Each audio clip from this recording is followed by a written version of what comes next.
Hello everyone, તો મારું નામ છે મિસબા કોકર અને ફરી એકવાર તમને બધાને રમઝાન મુબારક. અને આઈ હોપ કે તમારા બધાના રોજા એકદમ મસ્ત માશાલ્લાહ થતા હશે.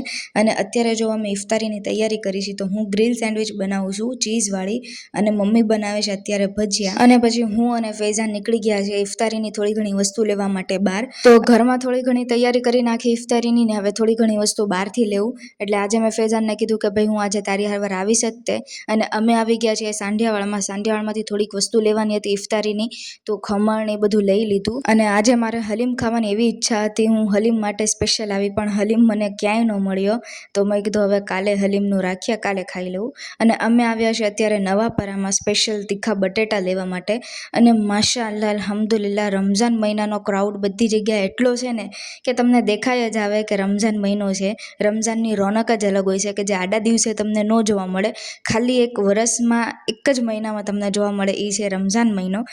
અમે આવી ગયા છીએ અત્યારે નવાપરાના સ્પેશિયલ બટેટા લેવા માટે, કે જે રોજ અમારા ઘરે હોય ને હોય જ તે. રમઝાનના 30 દિવસ અમારા ઘરે અહીંના નવાપરાના તીખા બટેટા હોય જ તે.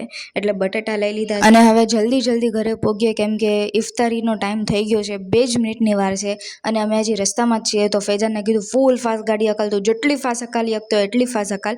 અને મળીએ હવે તમને નેક્સ્ટ વ્લોગમાં. Bye bye.